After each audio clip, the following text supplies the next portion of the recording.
Vamos lá. Fala o Pipoca com Marco Aurélio, zagueirão, campeão brasileiro de 89 pelo Vasco. Rapaz, eu vou falar aqui pro Marco Aurélio e ele sabe que esse quadro aqui é aquele quadro, tipo assim, o zagueiro tem aquela história, bate para onde está virado, né? O Com certeza. bate para onde está virado de primeiro. Pintou aquela bola na área, Roberto Dinamite deixou escapar. Nos treinos você fazia o quê? Vou bicar para fora, né? Não vou dar bola pro Roberto, né? Vamos lá. O Vasco é... O meu amor. Calma. Zaga com Quinones. Luta. Essa foi... Zé do Carmo. Uma figura encantadora. Jogar no exterior, cara. Foi onde eu me formei como homem, né? Foi onde eu consegui aprender tanta coisa. Sou muito grato às oportunidades que tive, o tempo que eu estive em Portugal, o tempo que eu estive na Itália. Não só pela parte financeira, obviamente, ninguém pode deixar isso de lado, mas Deus foi muito bom comigo. Eu com certeza tive muito mais do que eu merecia. Clube que você mais se identificou na carreira? Sim, eu joguei, na verdade, eu joguei no Sporting e o Vasco e o Sporting, né, são os clubes que eu mais tive prazer de jogar. E depois no Aspal também, União da Madeira. Assim, cada um tem a sua história. Eu não vou pipocar, eu vou falar. Entendeu? Cada um tem a sua história, né? A minha adaptação na Ilha da Madeira foi fantástica, sabe? Fui extremamente bem tratado. Me trataram como jogador. Você chega jogando lá com o Edinho? Não, o Edinho estava no Marítimo.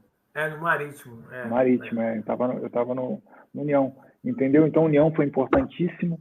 Sem o Vasco, eu não tinha União. Sem o União, não teria o Sporting, entendeu? Sem o Sporting, não teria o Palermo, o Vicenza, o Aspal e assim por diante. Então, só que a questão é, o Vasco é amor de berço, é diferente, entendeu? Então, por que eu acompanho o Vasco até hoje? Porque eu sou vascaíno, eu não estou acompanhando os outros clubes que eu joguei todos. Agora, o Vasco, o Sporting, eu acompanho sempre. E engraçado é que você fez mais gol pela União do que pelos outros times, né? Eu tive uma temporada no União que, se eu não me engano, eu fiz 12 gols. 12 eu bati falta, o Roberto me ensinou, chegou lá e eu fazer uns golzinhos de falta, né, cara? Entendeu? Então, a melhor dupla de zaga que você teve? Cara, acho que essa aí eu não tenho muitas dúvidas, não. Apesar de ter jogado com bons jogadores, foi eu e Naibet, marroquino, que depois foi jogar com o Donato no La Corunha, jogou muitos anos no La Corunha. Donato jogava muita bola. O Naibet jogava demais também, meu Deus. O Naibet muito inteligente, sabe? Um jogador que ele não falava, ele falava o francês, né? Quando chegou em Portugal, falava muito mal o espanhol, mas era com um olhar, tanto é que ele vai no outro ano ele vai para La Corunha. Entendeu? De tanta qualidade que ele tinha. Ele vinha do Nantes, mas ele teve muito bem mesmo. Muito bem. E assim, aquele atacante que você falava assim, putz, vou jogar contra esse cara agora, meu irmão, ferrou. Aquele cara assim que te deu trabalho. Depois de tantos anos, né? Eu enfrentei tantos jogadores, mas eu peguei uma época na Itália que eu joguei contra o EA, Batistuta, Edmundo, o Oliveira. O Careca não, o Careca já era mais velho, eu sou novinho, pô. Sou menino. Mas tinha dois em particular. Por quê? Quando o jogador era técnico, eu me sentia mais confortável em jogar contra ele. Porque, assim, eu tinha a capacidade de roubar a bola sem fazer grandes faltas, né? Depois, como eu cresci no futebol. Já quando eu enfrentava o Jardel no Porto, era difícil, porque ele jogava muito bem de cabeça, né? Muito bem de cabeça. Ele não podia dar. Nos pés, tranquilo. Nos pés era horroroso. Nos pés, tranquilo. Dava para safar bem. Mas no alto, ele era muito bom de cabeça. Então, qualquer brechinha, ele poderia te fazer um gol. e o Bobo Vieri. Eu peguei a Lazio de Verón, Vieri, Mantini, Couto. E o Vieri, além de tudo, era muito forte muito também bom. Fisicamente, né, cara? Exatamente, é o que eu estava dizendo, muito forte, entendeu? O Jardel, por ser forte, bom de cabeça, e o Vieri também era muito forte. Na Lazio, na época eles foram campeões italianos e estavam bem demais. Agora, aquele goleiro que falava assim, meu irmão, esse cara aqui eu tenho maior segurança, passou a bola de mim e sei que 90% não vai entrar. Eu gostava de jogar falando, né? Então tinha hora, o próprio Acácio mesmo, né? Que Acácio reclamava, né? Acácio reclamava, né? Sim, o Acácio era o cara no Vasco na época, né? Acácio, Roberto, já estavam lá há algum tempo, conheciam o Vasco de baixo para cima, de cima para baixo. Mas assim, com a Acácio a gente podia falar assim, ó, de fora da área, em vez de sair para o cara se driblar, você podia falar pro cara, chuta, pô. Chuta. E os caras chutavam. E o Acácio dominava, entendeu? A segurança total. O Vivinho vem depois, né, Charles? O Vivinho vem depois do... Não, eu jogo com o Vivinho. Porque o França conta uma história, de treinos que o Vivinho ficava zoando o Acácio. Que o Vivinho chutava a bola, aí quando fazia o gol, ele virava pro lado, fazia o barulho do peru. E o Acácio ficava pau da vida com qualquer zoeira que acontecia com ele. Não, Vivinho, um palhaço falecido, infelizmente, né? Diz que o Acácio, qualquer coisa, ele ficava brabo, né? Ele ficava irritado. Dava dura na gente, né? Dava dura na gente direto, Acácio, rapaz. Eu fico imaginando, o goleirão com a moral ali, a Acácio era o dono da meta ali. Agora, além disso, perguntar para você, treinador que você diz assim, você falou do Pinheiro já pra gente aqui, né? Não, mas foi o melhor treinador seu?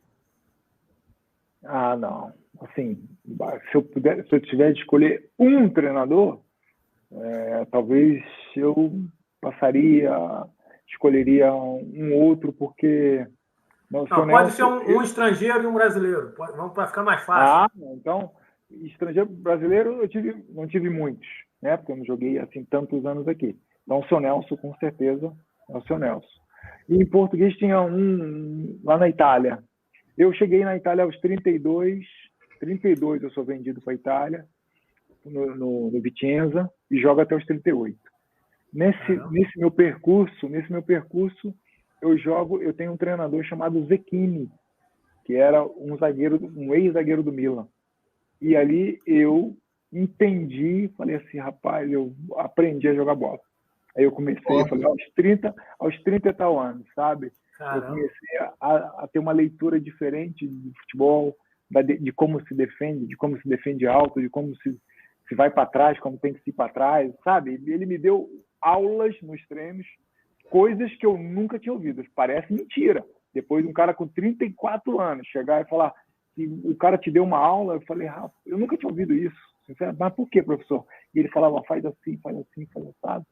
Então, acho que o Zecchini, para mim, foi o melhor que eu tive. São Januário ou Maracanã? Vixe, difícil essa, mas eu vou ficar com a nossa casa, São Januário. E você chegou a morar em São Januário também, Marco? Não. Eu morava em Irajá, né? Já morava em Irajá. Morava em Irajá. Nova Iguaçu, eu fui morar. Duas perguntas juntas. Melhor estádio e clube com melhor estrutura que você teve. O melhor estádio pode não ser um estádio do clube que você jogou, pode ser um estádio que você tenha jogado contra. E aí a pergunta, melhor estádio e melhor estrutura? Bernabéu, com certeza.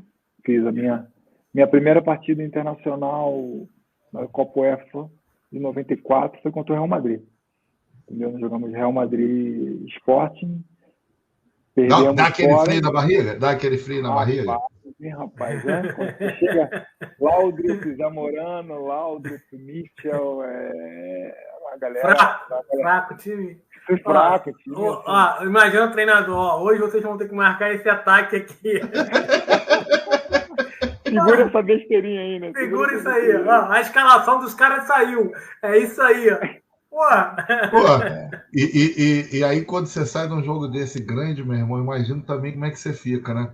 Olha, botei o cara no bolso, Não, eles assim, eu lembro, tem na internet, né? Pelo menos acho que tem na internet o Zamorano falando que não esperava, porque jogou eu e o Stan Walker.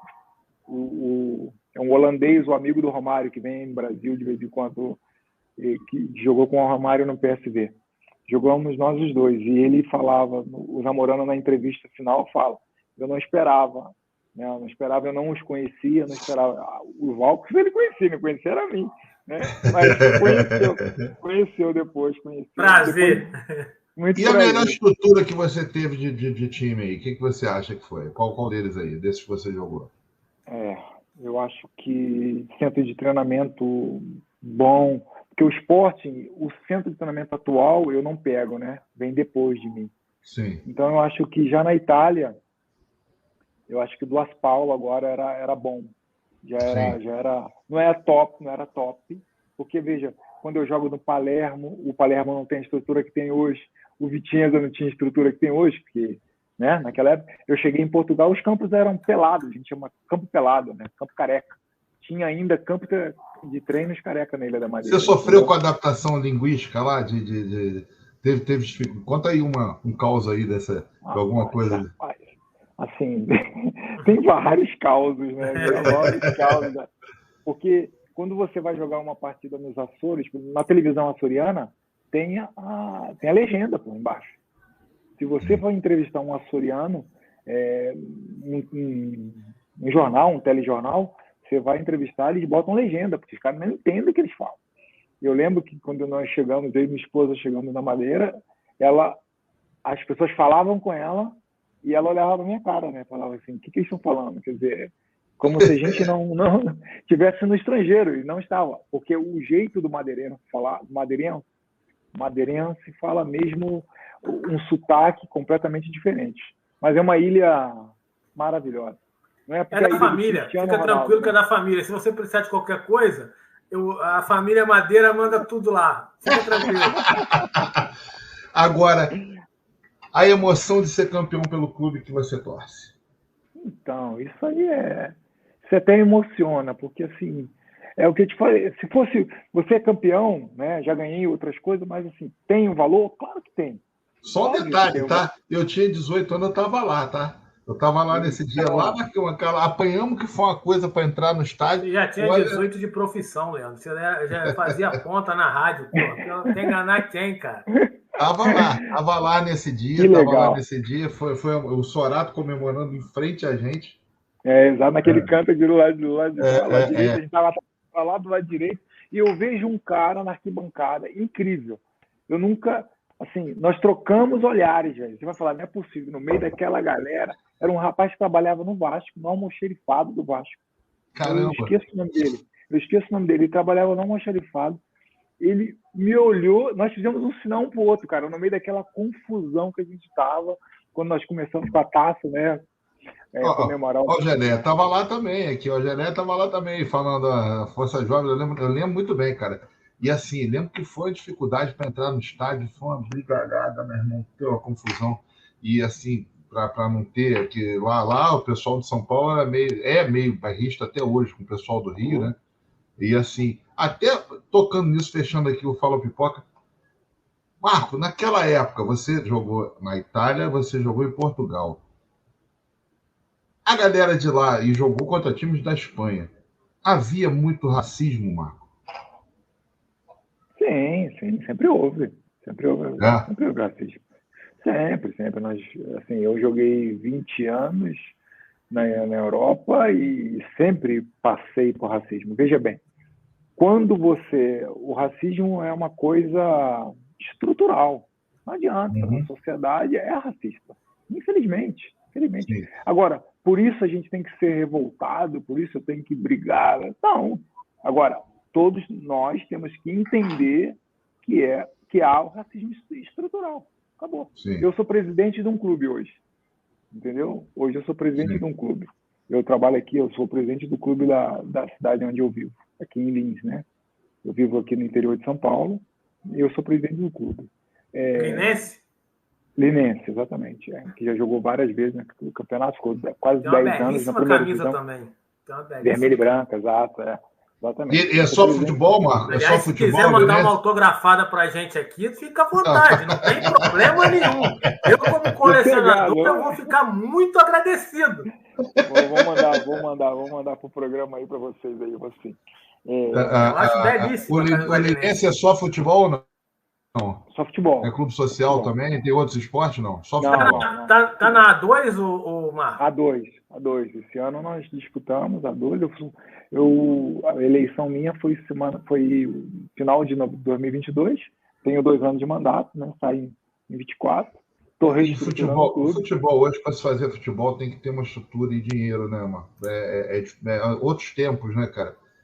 Antigamente, você fazia o hospital com o futebol com um par de 22 chuteiras, dava para os jogadores. Imagina, na época do Vasco, que a gente fala assim, nessa grande época de Roberto e tal, os treinos eram São Januário, se eu não me engano. Os treinos eram lá, não tinha essa de CT, e estava lá o pessoal. Me lembro muito bem que algumas vezes ia assistir o treino e os jogadores tinham, assim, a maioria das vezes transitava até entre os torcedores, conversavam, batiam papo, ficavam na grade encostados, coisa impensável hoje, né? E aí, vou te fazer uma pergunta que, essa pergunta eu gosto de fazer, Charles, não é? Aliás, são duas, o Charles gosta quando eu pergunto isso. Grama natural ou artificial? Tem que responder mesmo?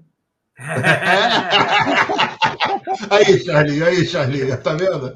Essa resposta já foi. Não tem resposta. Assim, a grama natural não tem comparação. Com a artificial é outro esporte, Leandro. É outro esporte. Exatamente. Entendeu? Mas eu gosto de fazer essa pergunta, Charles, porque entra já naquele rol da Tefim não está na live, né? Ele viria, não conseguiu, mas agora, porque os torcedores do Botafogo hoje acham tudo tapetinho, tal, não sei o quê. Pô, aí, e outra história que eu vou perguntar para você. Só um segundo. Vai lá. Por favor. Em relação à grama sintética, obviamente ela te traz alguns benefícios. A manutenção é diferente, os custos são outros, entendeu? Sim. Para o espetáculo, né? Para o espetáculo pode até ser, não vou dizer nem para o espetáculo, para o clube, para as suas contas, para fechar as contas, se calhar o sintético é melhor, entendeu? Agora, para o espetáculo, para os jogadores, para os artistas se apresentarem, não, a grama natural é a nossa vida. É a nossa vida. E a grama artificial é uma beleza visual, que a grama natural às vezes não dá, mas é aquela coisa, é o falso muito bom, porque se você perguntar a 90% dos 100 jogadores, 90 vão responder que são a favor da grama natural. E os 10 que vão responder que não sabem são os que jogam nos times que tem grama artificial. Jogadores do Palmeiras, do Atlético, do Botafogo. Agora, uma outra pergunta que eu vou te fazer, que é uma. Eu tenho essa curiosidade, agora você como presidente do Linense é mais fácil. Aquelas entrevistas de beira de campo ou a entrevista da coletiva? Assim, eu acho que para o espetáculo é melhor a entrevista de beira de campo. O espetáculo, nós estamos falando de espetáculo, né? Estamos falando de um espetáculo que tem os intervenientes e o repórter é aquele que inteligentemente consegue tirar do jogador aquilo que ele quer. É a luta entre o jogador e o repórter. O repórter tem que perguntar de maneira tal que induza a uma resposta, né? Para criar um espetáculo maior. Mas, obviamente,